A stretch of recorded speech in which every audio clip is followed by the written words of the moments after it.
Hey, what's up? My name is James Fortune, and this is Voices.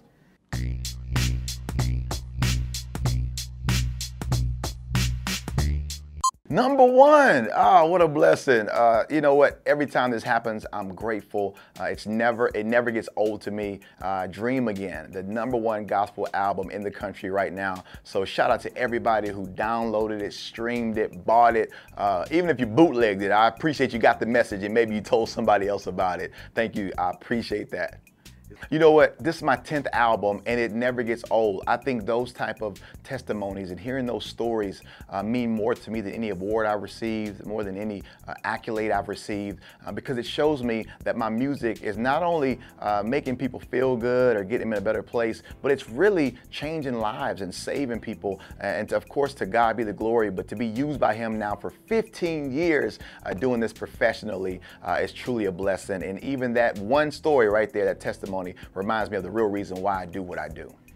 I think for me through this process, I was able to, being 10 albums in now, I was able to kind of reflect on every album I've done and really kind of pull some things from some of those albums and just see, okay, I remember when I did this, or I remember when I worked with this artist, and I want to try to do this a different way. I don't want it to be the same way. Same message, still the James Fortune sound, but try to find a way to improve on it and present it in another way so it doesn't seem like, okay, it sounds like I'm listening to his last 9 albums. And so for me, that was the way I approached it. Working with the producers, I'm like, nah, this sounds too much like this. Let's change that, let's take this out. And we were really intentional about putting the energy and the effort into it to present something that people could really enjoy in 2019 the same way they did when I released in 2004.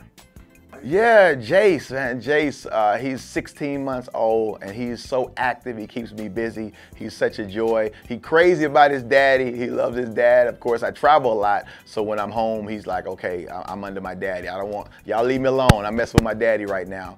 But it's a blessing. It's a joy. I think kids are the greatest gift in the world, the gift from God. And so we're just having a great time raising, starting over with children. My other 3, of course, are 12, 14, and 15. So Jace now 16 months, like, okay, let's do it again. It's all about having balance, and I think for me, for a while, I lost that focus and understanding what's really most important. And I've always been very, very active in my kids' lives, but you get to a point to where you're like, you know what, I don't have to take every engagement. And sometimes as dads, as fathers, we're like, okay, we got to be the provider. That's our number one job. So everything else has to come second to that. But more than that is time. I think time surpasses all of that. The time that you're able to put in, it's the most valuable commodity that you can even give to your children.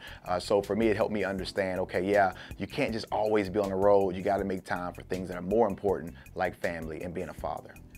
Woo, man, that's what's amazing about this. There's been so many. Like, people have all been having different favorites. I'll pick a consistent one called Prayer Saved My Life, which is basically a song that talks about how basically I didn't have the strength or the energy or someone to pray for themselves, but you knew someone else was praying for you, whether it was a grandmother, whether it was a spouse or a family member. And it was those prayers that pulled you through some of those seasons where you was like, you know what, I don't even feel like talking to God. I don't even have the strength to talk. I'm upset.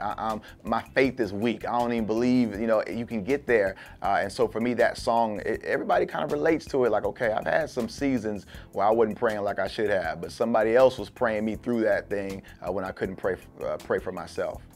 Yeah, they've done it for me several times, and I've done it for people. A lot of times when people are like, pray for me, the Holy Spirit will convict me, do it now, so I'll just stop right there, because I'll say I'm gonna pray for you, but after I leave, I may not ever think about you or think about that prayer request again.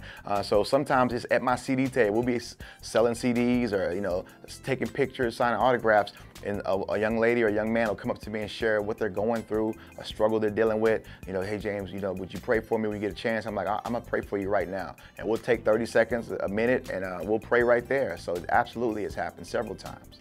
I Am, featuring Deborah Carolina. It's a song that just, it just continues to just speak about who God is, that he's whoever you need him to be.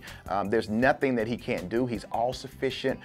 If you need peace, if you need him to be a provider, if you lost your job, if you just dealt with a bad heartbreak, that God is all sufficient. He can supply all of your needs, whatever your need is. And I think that's why the song has caught on so fast and it's racing up the charts the way it is because it's easy, it's a sing-along, it's catchy, praise teams, choirs are singing it, but at the same time, it's pointing back to our help, to our very present help, which is the great I Am. The brand new album, Dream Again, debuted #1 in the country. It's available now everywhere, online, digitally. You can get the album, James Fortune. It's my 10th album, Dream Again. It'll be a blessing if you would support it. And tell your friends, tell your neighbors, everybody about this project. I would appreciate that support.